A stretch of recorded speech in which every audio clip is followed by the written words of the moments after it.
Glacier is a background character. She was the sole ally to Princess Blaze, one of the 3 sisters who laid claim to the Sandwing throne. In the first arc she had only a dozen lines, and in the second arc she'd even fewer.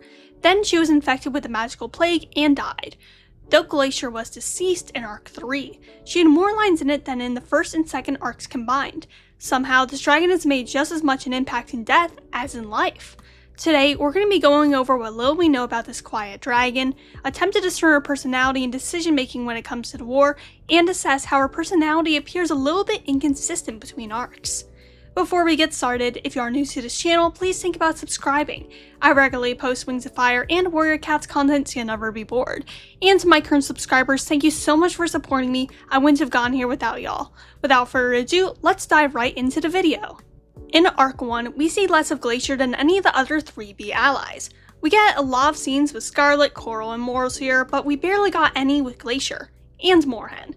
Instead, we mainly get dragons thinking about her. The first time we learn anything about Glacier, besides for her being Blaze's ally, is in the 3rd book. When the DoD went to the Ice Kingdom to rescue Mangrove, they encountered Deathbringer, who mused to them on why Glacier possibly got involved in the war. Deathbringer speculated that she joined the war in order to get more territory from the Sand Kingdom. He believed that there may be a diamond mine there, something that has never been confirmed nor denied. Later, in The Dangerous Gift, we got a chance to see her reasoning for allying with Blaze. Once again, it was said that land was the reason, but we never learned of what was going on in this land that made it so desirable to Glacier. When it comes to how they worked as allies, Glacier handled a lot for Blaze in the war, because she simply couldn't trust Blaze.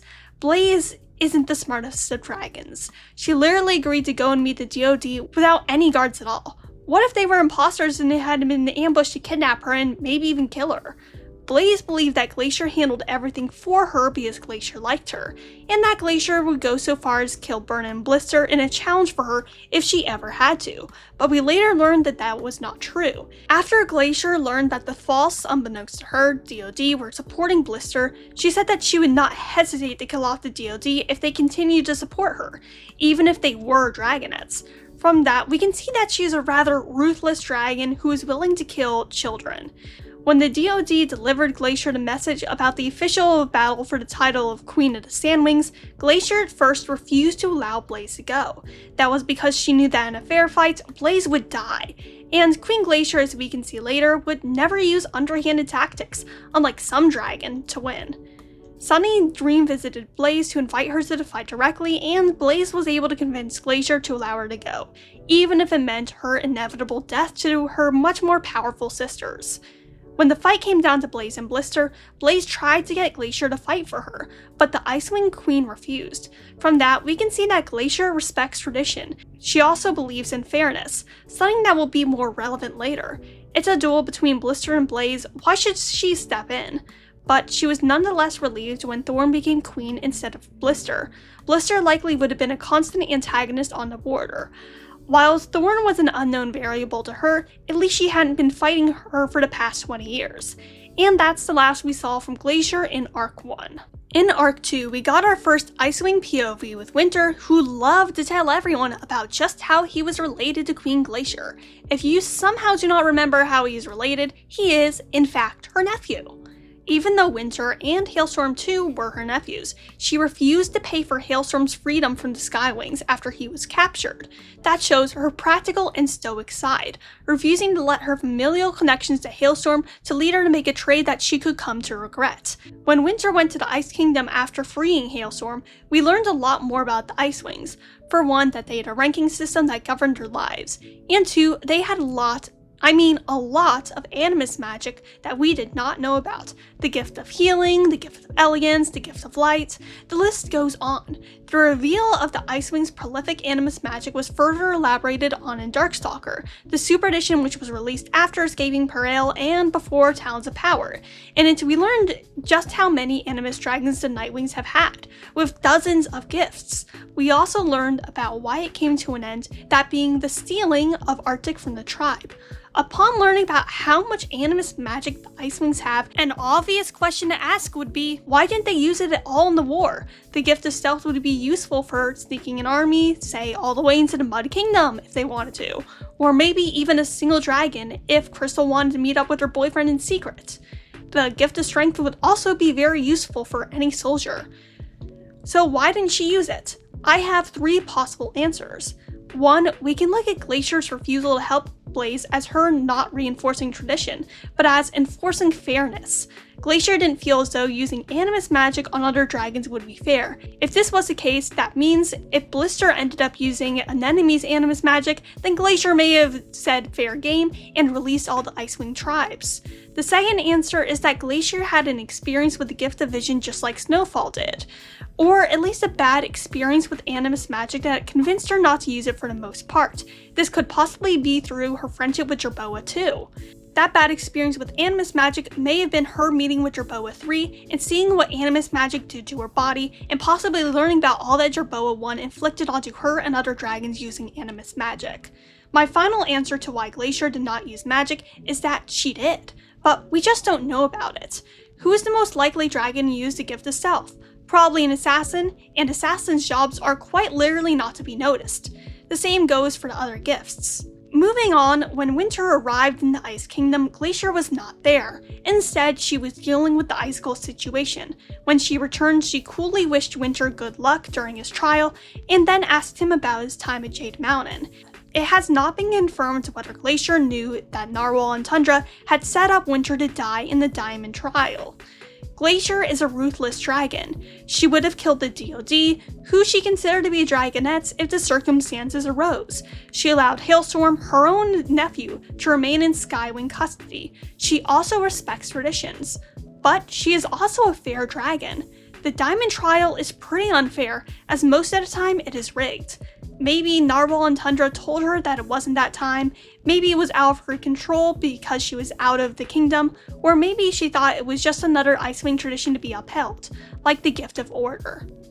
At the end of Arc 2, Glacier perished in the plague that Darkstalker beset upon the Icewings. Her paranoid daughter, Snowfall, took over as Queen of the Icewings.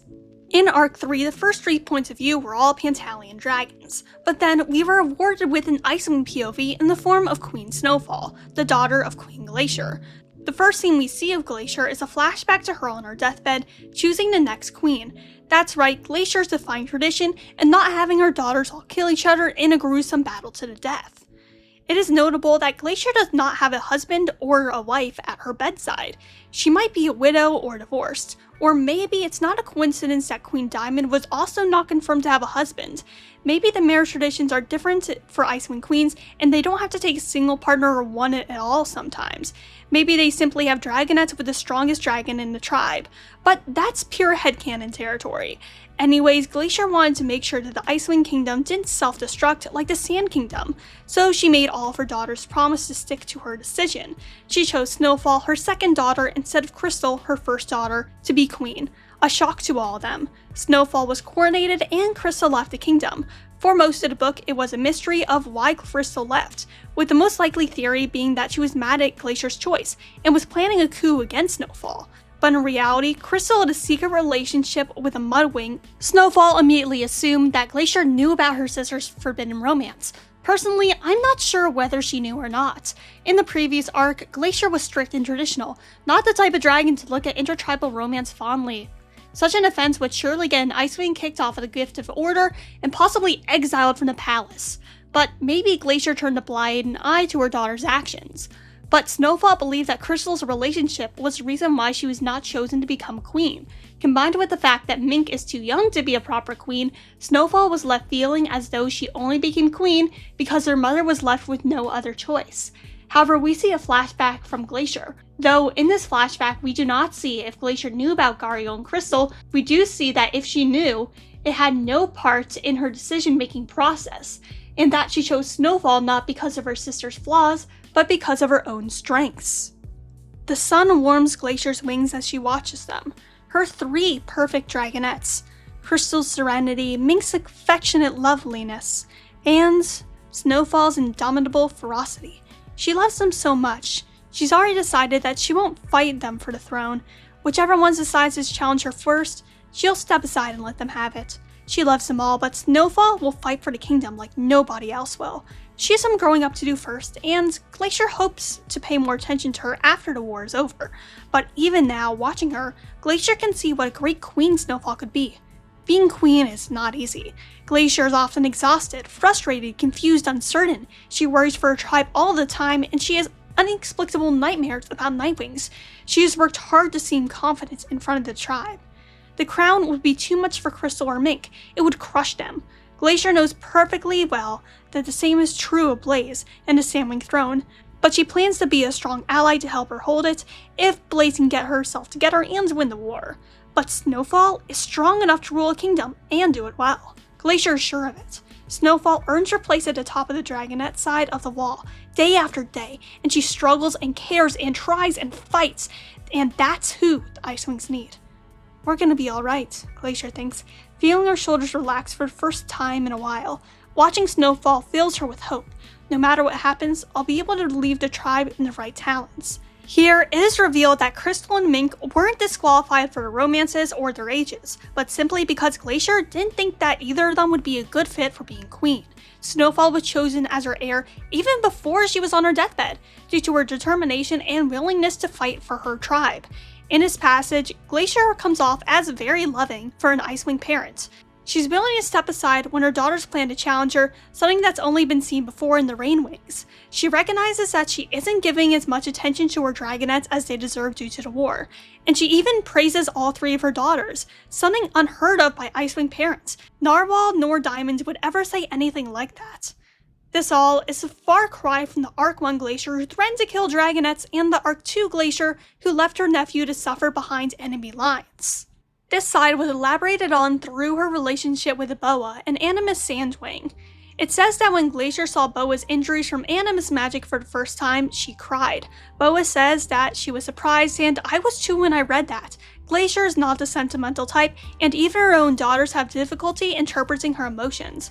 But maybe she was more sentimental back then, before the war turned her cold. It says that she and Boa knew each other for a long time before Glacier was queen, and that it was an accident that they encountered each other. It also states that Glacier knew the cost of Animus magic, and I feel like it's implied that she learned it before she met Boa.